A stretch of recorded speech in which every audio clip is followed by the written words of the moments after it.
बिस्मिल्लाहिर्रहमानिर्रहीम। अस्सलाम वालेकुम नाज़रीन, आप देख रहे हैं प्रोग्राम अंदर की बात फयाज राजा के साथ और आप देखते हैं मुझे मेरे यूट्यूब चैनल और फेसबुक पेज के ऊपर। दोस्तों, सुप्रीम कोर्ट ऑफ पाकिस्तान में जस्टिस काजी फायज ईसा साहब का जो मामला है, उनका जो केस है वो तूल पकड़ रहा है। शैतान की आंत की मानद जो है वो लंबा ही होता जा रहा है और कुछ भी जो है वो इसमें से नहीं निकल रहा, क्योंकि बुनियादी जो सवालात हैं उनके जवाबात की जानिब जो हैं वो जस्टिस काजी फायज ईसा साहब और उनकी मोअज़्ज़ज़ जज की जो अहलियाँ हैं मोहतरमा सरीना ईसा, वो उस तरफ नहीं आ रही और उनसे जो सवालात पूछे जाते हैं उनके जवाबात भी जो हैं वो सामने नहीं आ रहे। और इस केस में अब तक अगर मैं इसको देखता हूँ या ऑब्जर्व करता हूँ तो सर जो है वो दुखने लगता है कि क़याम पाकिस्तान से लेकर और उनके वालिद मोहतरम की क़ायद-ए-आज़म से दोस्ती से लेकर और फिर शहद की बोतलों के तोहफ़ों तक और पता नहीं क्या कुछ जो है वो इसके अंदर डिस्कस हो चुका है, नहीं हुआ तो अभी तक जो बुनियादी मामला है उसके ऊपर जो है वो बातचीत नहीं हुई। और शायद बतौर जज वो मुझे ये कहना पड़ेगा कि जस्टिस काजी फायज ईसा साहब ज़्यादा बेहतर तौर पर ये समझते हैं कि किस तरीके से कानूनी पेचीदगियों के अंदर जो है वो किसी भी मामले को रोका और फंसाया जा सकता है। वो तमाम तर वो जो हैं इस किस्म के जो हथियार हैं वो मैं कहूँगा इस्तेमाल किए जा रहे हैं। वीडियो में आपसे ये भी पूछूंगा कि तौहीन अदालत क्या होती है और क्या सुप्रीम कोर्ट में जो है वो मुअज़्ज़ज़ जज की अहलिया ने क्या तौहीन अदालत की है और क्या कहीं इस वीडियो करने के ऊपर हमारे ऊपर तो तौहीन अदालत नहीं लग जाएगी, क्योंकि कुछ बुनियादी सवालात हैं कि अगर जस्टिस काजी फायज ईसा साहब की अदालत में अगर किसी आम साइल का, किसी गरीब साइल का, किसी मेरे जैसे आप जैसे किसी आम आदमी का इस किस्म का केस हो तो उनका उस हवाले से क्या रवैया होगा अगर बुनियादी पॉइंट की तरफ साइल ना आए और ख़ुद इस केस में जो है वो किस किस्म के तर्ज अमल का मुज़ाहरा किया जा रहा है। जस्टिस काजी फायज ईसा साहब से जो है वो सुप्रीम कोर्ट ने 3 सवालात जो है वो पूछे थे। 10 रुकनी बेंच है जस्टिस उमर अता बंदयाल साहब की सरबराही में, और ये जो सवालात हैं पहले मैं आपके सामने वो रखता हूँ। सवालात उनसे ये पूछे गए कि क्या जस्टिस फायज ईसा अपनी अहलिया के जो पब्लिक अकाउंट हैं, अपनी अहलिया के जो बैंक अकाउंट हैं, क्या उनसे वो मुकम्मल तौर पे लाताल्लुक हैं। दूसरा सवाल उनसे ये पूछा गया कि बैरून मुल्क जायदादें खरीदने के लिए जो रकम बाहर भेजी गई, क्या जस्टिस काजी फायज ईसा का इससे कोई ताल्लुक है या नहीं। तीसरा ये कि क्या जायदादों की खरीदारी के लिए जो अखराजात किए गए उनका जस्टिस काजी फायज ईसा से कोई ताल्लुक है या नहीं। ये 3 बुनियादी जो सवालात हैं वो जस्टिस काजी फायज ईसा साहब से पूछे गए थे, लेकिन इन 3 सवालात के जवाब जो हैं वो नहीं आए। क्या हुआ अदालत में कल भी और आज भी, ये कुछ चीज़ें मैं आपके सामने रख देता हूँ कि पहले तो जो उनकी अहलियाँ हैं उन्होंने ये कहा कि वो गुज़श्ता 2 बरस से हज़ारों बार मर चुकी हैं और वो FBI के सामने ना मैं जो हूँ मेरे खामद FBI के सामने है, ना मैं सुप्रीम जुडिशल काउंसिल के सामने हूँ सुप्रीम कोर्ट से अपना हुक्म वापस लेने की सदा करती हूँ। मतलब जवाब जो है वो नहीं आए। फिर जस्टिस काजी फायज ईसा ने कहा कि FBI शहजाद अकबर और जनरल आसिम सलीम बाजवा की मलकियत है और मेरे अगर दीन और अदालत पर हमला हो तो क्या मैं जज्बाती ना हूँ। मतलब फिर उमर अता बंदयाल ने कहा कि आपका वाहिद दफ़ा ये है कि अहलिया के एहसासों से आपका कोई ताल्लुक नहीं है, इसके ऊपर आप बात करें ना। खुद को अगर बरी करना है तो साफ कह दें कि आपका पैसा शामिल नहीं, आपको बताना होगा कि अकाउंट से पैसों से जो खराजात हुए आपका कोई ताल्लुक नहीं। उन्हीं 3 सवालात की तरफ जानिए वो लेकर उन्हें आए ना। फिर जस्टिस काजी फायज ईसा ने कहा कि आप मुझे पहले ही बरी कर चुके हैं, मैंने अदालत ने हुकूमत के खिलाफ बातें की हैं। उन्होंने कहा जी हुकूमत के खिलाफ बात करनी है तो बाहर जाके करें। फिर उन्होंने एक मुलाकात का जिक्र कर दिया। उन्होंने कहा जी मेरी जस्टिस उमर अता बंदयाल ने कहा कि माजरत करने से कुछ नहीं होता। काजी फायज साहब ने उनसे माजरत की। उन्होंने कहा जी माजरत करने से कुछ नहीं होता, हमारी एक मुलाकात हुई थी। जस्टिस काजी फायज ने कहा कि बाहर की जो बातें ना करें, लोग गलत समझेंगे।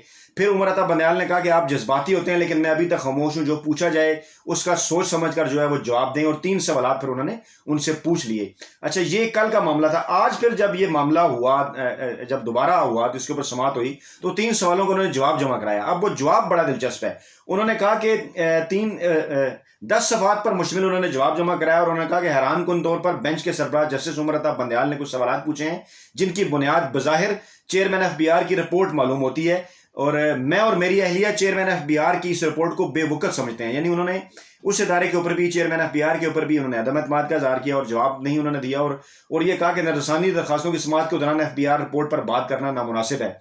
फिर उन्होंने एक इंतहाई इंपॉर्टेंट बात की। उन्होंने कहा कि अगर मैं इन सवालात के जवाब देता हूँ तो ये FBI रिपोर्ट को तस्लीम करने और अपने केस को ख़राब करने के मुतरादिफ है। यानी क्या कहा जाए, अब ये चोर की दाढ़ी में तिनका के मुतरादिफ हुआ।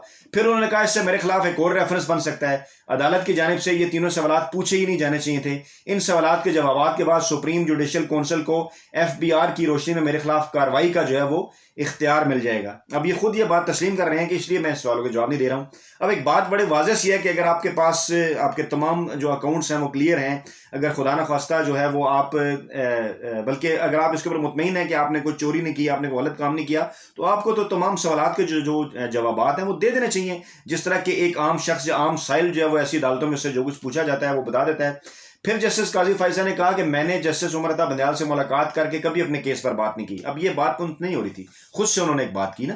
اچھا، پھر انہوں نے کہا کہ بلکہ میں نے چیف جسٹس سے درخواست کی کہ میرا مقدمہ سننے والے کسی جج کو میرے ساتھ نہ بٹھایا جائے۔ پھر وہ بولے کہ جسٹس عمر عطا بندیال نے مجھے اپنے فارم ہاؤس کا شہد بطور تحفہ بھجوایا، لیکن میں نے شہد کی بوتل جو ہے وہ شکریہ کے ساتھ واپس کر دی۔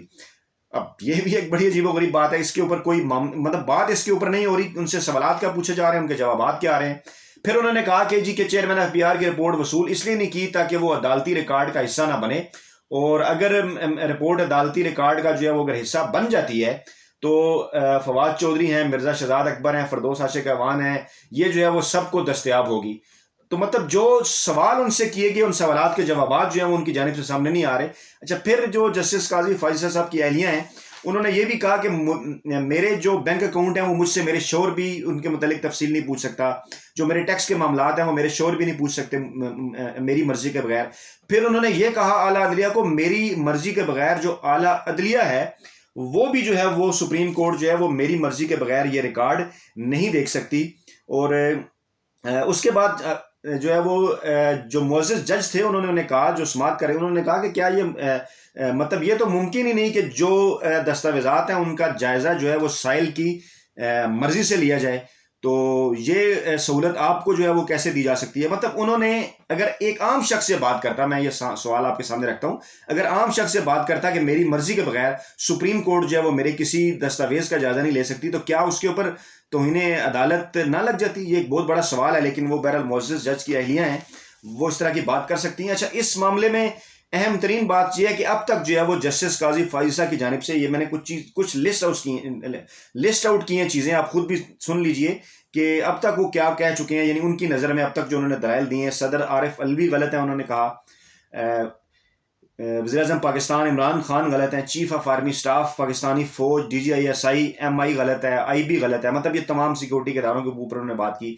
چیئرمین ایف بی آر غلط ہیں، ٹیکس کے جو کمشنر ہیں وہ بھی غلط ہیں، فروغ نسیم صاحب بھی غلط ہیں، شہزاد اکبر بھی غلط ہیں، چیئرمین ایف بی آر کے متعلق انہوں نے ذکر کر دیا وہ بھی غلط ہیں، فردوس عاشق اعوان صاحبہ غلط ہیں، فواد چودھری غلط ہیں، میڈیا جو ہے وہ جانبدار ہے، سپریم کورٹ جانبدار ہے، ان کے ساتھ زیادتی ہوئی، سپریم جوڈیشل کونسل جانبدار ہے، ان کے ساتھ زیادتی ہوئی، اپنے برادر ججز، میڈیا، عدلیہ، بیوروکریسی، حکومت، سب کے اوپر انہوں نے جو ہے وہ الزام لگا دیا، اور مطلب صرف یہی ان کا کہنا ہے کہ وہ محب وطن ہے اور وہ صحیح ہیں، باقی سب جو ہیں وہ غلط ہیں۔